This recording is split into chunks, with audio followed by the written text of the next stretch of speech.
So let's kick it off because, like we said, millions of Americans are casting their ballots at polling stations all across the country. Pulling up too short to to the box. Okay. Shouldn't have to open your door. They did have an Ohio State sticker, though. Oh, my gosh. Okay.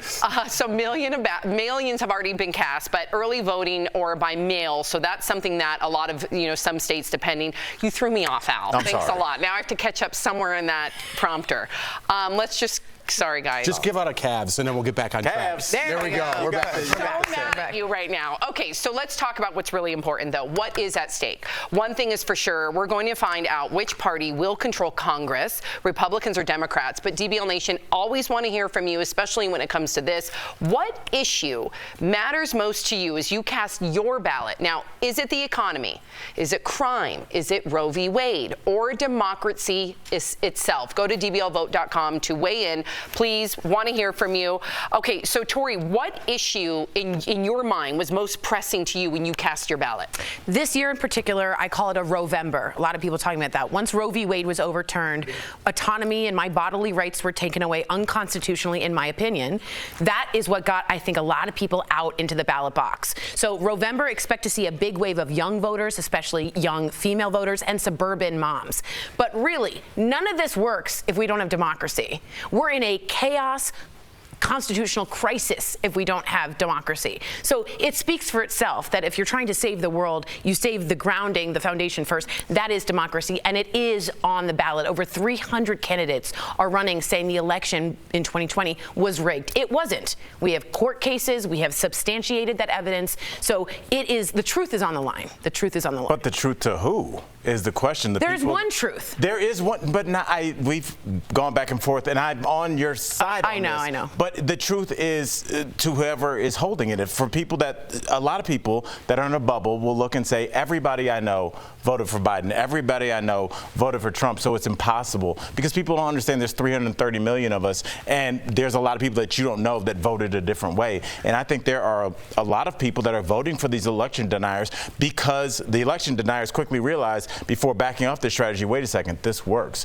People don't ever want to admit, hey, we lost. Our team lost. So as a Bears fan, as a Browns fan, if every week we go, the refs are going to cheat us, what's the point? And then the Bears lose, which happens a lot. The Browns lose, which happens a lot. And I go, see, told you. And so it gives you an out. It makes you feel like I didn't lose, I was cheated. And that feels better than saying, hey, there's a lot more people that disagree with me. And so it is, I didn't vote strictly on the election denial. For me, I voted for my daughter, and that's why abortion brought me to the table at 15 years old. She's facing a lifetime, and especially if it becomes federal, a lifetime of having her reproductive rights being not even eroded but taken away. And I couldn't imagine what it's going to be like to go through life like that. We all know that there are people that have privilege that will not have to deal with this, and I don't think it's fair, and I think that we should all be able to make our own medical decisions. I know a lot of people disagree with us. That's another show. Jeff, talk to me. Yeah, listen, I think, for me, I'm with you guys on the Roe v. Wade. I'm with you. I think it's a women's right. I watched my wife give birth. We don't have to hammer that home, except I'm sick of people hammering that home, right? I get it. I'm on both of your sides. I think we're all on the same side. But all I see on TV, they've spent 8 times the money to put that message out there. We're not talking about the economy. We're not talking about securing the border. And I'm not talking about immigrants coming in. My mom's an immigrant, right? I'm talking about securing that border for drug purposes. They're bringing in these candies, fentanyl, that my kids are 6 and 4. They're going to be in high school soon and probably exposed to some of this stuff. I would like a little more focus on what's happening down there. And it's not illegals coming into this country. It's the drugs coming into this country, right? There's other things on the ballot. The economy, what I'm paying at the grocery store. Yes. My mortgage is going up. Different things are happening in my life personally. But all I do is get hammered about abortion. When you come up here, you say hammered about abortion, election deniers. I got it. I got the message, and I'm on your side. If you say you lost, you lost. I'm for a women's right. But if I bring up the other side, I get lambasted with racism, Trumpism, all this other stuff. I think people are looking for a change. I think that's why things are so tight. You're not allowed to say if you're on the other side at all with any issues, right? But that's why I think it's so tight, because people are silently voting, because if they say who they're voting for, they could, I say this a lot and everyone makes fun of me and my boss says don't say it anymore, but you literally affect your job by speaking if you're a Republican. If you say you're a Republican, it affects you. It affects you definitely in Hollywood. I don't know how it affects you at UPS, but it affects you if you're in this business for sure. I'll tell you that. And I think, and Sam, I want to get your opinion. I think that, you know, the Democrats or who's ever running could do better for themselves by not being so PC. You know, a lot of people are online a lot and they look at things and they read things, and that's important.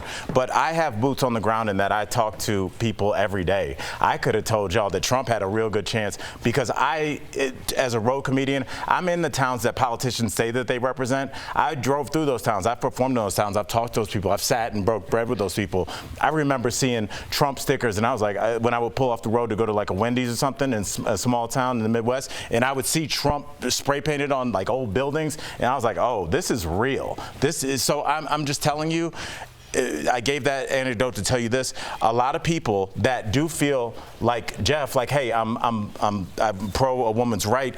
They're tired of being so scared to say anything, and that's why at my comedy shows they're like, thank you for just talking like a person. Okay, because everybody's so scared to say anything. You don't want to silence what she really feels. Right, and also, I'm just saying there's a healthy middle. Totally, but I also want to make it clear: abortion is not a dog whistle or it's not a wedge issue in the way of like I'm trying to get you on my side. It's almost becoming that, though. I see what you're saying, Right. but it's almost becoming that. And I hear that because you're hearing it repeated. Yes. It's because we're in crisis mode and we're worried women are going to die. So when we hear it repeated, it's not abortion and then end the conversation. It's abortion because they took it away. But this but we're all on the same page. So you're hammering it home to somebody who already believes that. Right, but would you vote that way? But see what I mean? It's very hard, right? See, this is like the perfect thing.